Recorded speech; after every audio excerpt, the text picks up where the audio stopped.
বিভিন্ন স্কুলে প্রজেক্ট করতে দেয় ওয়াটার কনজারভেশন এবং ফরেস্ট কনজারভেশনের উপর ভিত্তি করে 10টা বা 12টা পয়েন্ট লিখতে বলা হয়। তো আজকে আমরা এই ভিডিওর মাধ্যমে দুটো বিষয়ের উপরেই 10টা করে পয়েন্ট লিখব। তোমাদেরকে 1 নম্বর 2 নম্বর করে পয়েন্টগুলো লিখতে হবে। তোমাদেরকে শুধু ইংলিশই লিখতে হবে, কিন্তু আমি জেনারেলি এই ভিডিওর মাধ্যমে ইংলিশ প্লাস বেঙ্গলি দুটোই দিচ্ছি। হেডিং করবে ওয়াটার কনজারভেশন। এটা জেনারেলি আর্ট পেপার বা A4 সাইজে লিখতে হয়, এক একটা স্কুল যে স্কুল যেরকমভাবে বলে। শুরু করা যাক। Water conservation. 1 নম্বর বাক্য, rain water harvesting should be practised. Rain water harvesting should be practised. Next, leaking taps and pipes must be repaired immediately. কোনো পাইপে বা ট্যাপে যদি লিক থাকে এবং জল প্রচুর পরিমাণে বের হয়, তো সেক্ষেত্রে মেরামত করতে হবে। Water should be used wisely. জল বিজ্ঞতার সঙ্গে, হিকমতের সঙ্গে ব্যবহার করতে হবে স্নান, ধোয়া অথবা পরিষ্কার করার সময়, while bathing, washing and cleaning. Next point, use a bucket instead of shower to save water. বালতি ব্যবহার করতে হবে শাওয়ার ব্যবহার না করে। তো শাওয়ারে বেশি পরিমাণে জল অনর্গল আর কি নির্গত হয়, আমরা বুঝতেও পারি না কত পরিমাণে জল আমরা ইউজ করে ফেললাম। সো আমাদেরকে বাকেট ইউজ করতে হবে, 1 বালতি বা 1.5 বালতি জলেই কিন্তু আমরা যেন স্নানটা সেরে ফেলতে পারি। Next, do not leave tap running unnecessarily. আমরা যেন ট্যাপটাকে আননেসেসারিলি ত্যাগ করে চলে না যাই, যে জল অনর্গল গড়ে চলেছে এরকমটা যেন না হয়। অপ্রয়োজনে ট্যাপ খোলা রাখা উচিত নয়। Reuse West water for gardening or cleaning. যখন আমরা কোনো জল ব্যবহার করব, তখন সেই ওয়েস্ট জলটাকে ফেলে না দিয়ে আমরা গার্ডেনিংয়ের কাজে, বাগান পরিচর্যার কাজে কিন্তু ব্যবহার করতে পারি, অথবা কোনো জায়গায় ধোয়া মোছার কাজে। Next, deep irrigation should be encouraged in the agriculture.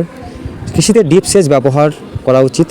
Afforestation helps in water conservation.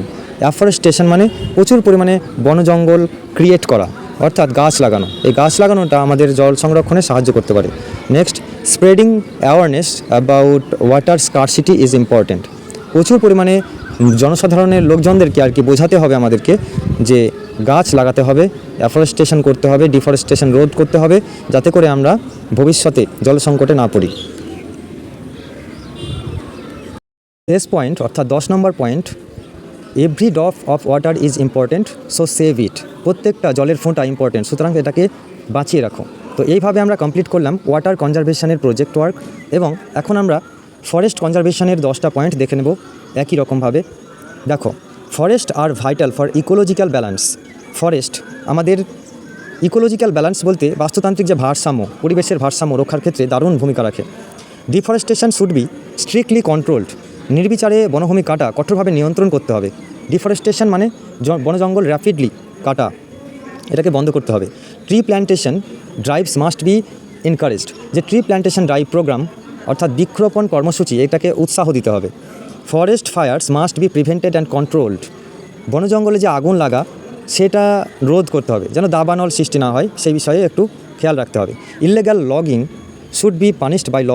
অবৈধভাবে যদি কেউ গাছ কাটে, তো তাকে আইনের দ্বারা শাস্তিযোগ্য অপরাধ বলে গণ্য করে তাকে কিন্তু আইনের আয়তায় আনতে হবে। Next, local community should be involved in forest protection. বন রক্ষায় স্থানীয় জনগণের অংশগ্রহণ অবশ্যই জরুরি। Next, wildlife in forest must be protected. বনের জীবজন্তুদের সুরক্ষা নিশ্চিত করতে হবে। আর last, awareness about importance of forest should be spread.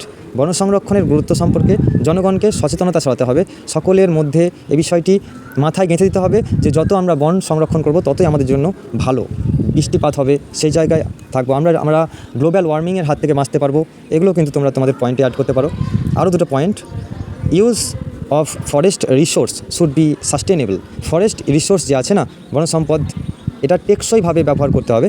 যে forest resource should be sustainable, যাতে করে আমরা বনজঙ্গল থেকে যে উপকার পাই সেগুলো যেন পেতেই থাকি, আমাদের পরবর্তী প্রজন্মও যেন পেতে থাকে। এরকম আমাদেরকে নিরাপত্তা দান করতে হবে বনজঙ্গলকে। যদি আমরা গাছ কাটি, তাহলে আরও একটা গাছ পুঁততে হবে। ঠিক আছে, আমাদেরকে কাট ওয়ান প্ল্যান্ট ওয়ান। যদি আমরা একটা গাছ কাটি, তাহলে আমাদেরকে আরেকটা গাছ লাগাতে হবে। এরকম কর্মসূচি আমাদেরকে করতে হবে। Next, saving forest means saving our future. যদি আমরা বনজঙ্গলকে সেভ করি, তাহলে সেটার মানে কি, আমরা আমাদের ফিউচারকে সেভ করছি। তো লাস্ট পয়েন্ট হচ্ছে saving forest means saving our future. তোমরা এই প্রজেক্টটাকে আশা করি খুব সুন্দরভাবে কমপ্লিট করবে এবং স্কুল টিচারকে দেখিয়ে দেবে, যাতে করে তোমরা একটু বেশি ভালো নাম্বার পেতে পারো প্রজেক্ট ওয়ার্কের জন্য।